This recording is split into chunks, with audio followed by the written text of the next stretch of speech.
Following the release of President Bola Ahmed Tinubu's academic documents by Chicago State University and the consequent argument surrounding the legitimacy of those records, Nigeria's former vice president and the People's Democratic Party's presidential candidate during the 2023 polls, Atiku Abubakar, has said his team embarked on the mission of retrieving those academic documents to salvage Nigeria's democracy.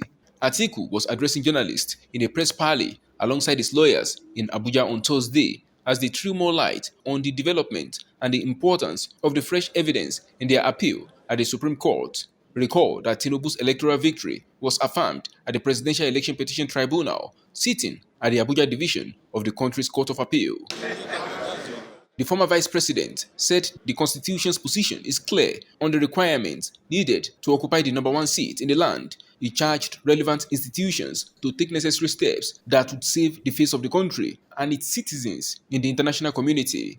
The constitution prescribes the requirements for those who seek the highest elective office in the land.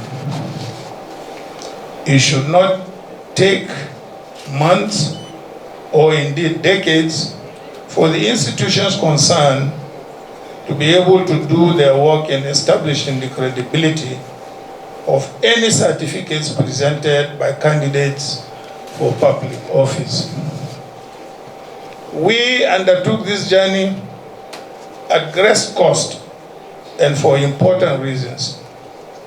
The ground rules for legitimate governance in our country need to be upheld. And you who are gathered here today have the responsibility of upholding those ground rules. And the reputation of our country is at stake. That affects everyone, Nigerians everywhere, wherever they may be in the world.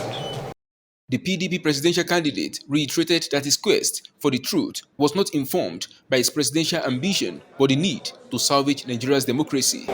This quest is not for or about Atiku Abubakar.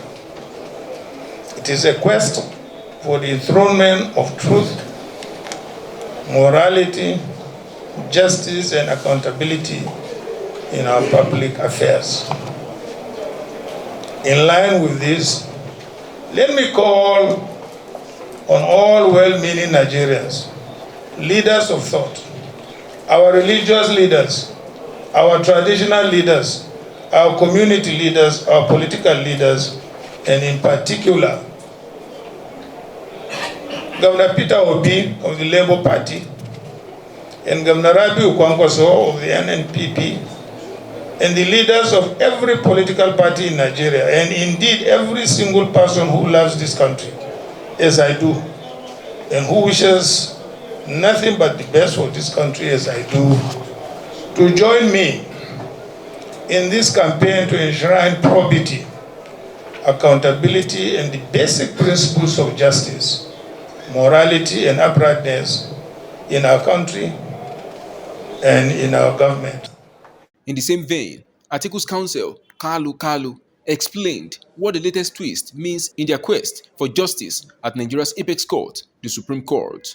On the second arm of your question, of what use will it be in the Supreme Court, it is very, very clear that from decided authorities, the Supreme Court has held that they can accept a party to adduce fresh evidence as long as certain conditions are met. And from what transpired in the proceedings in U.S. courts, that condition has already been met. So, as we speak, our law is very clear that a party at fault cannot be allowed to enjoy the fruit of his illegality. With this development, politicians and their legal teams will calculate and permute ahead of court proceedings that many expect to be as intense as it is important to Nigeria's future.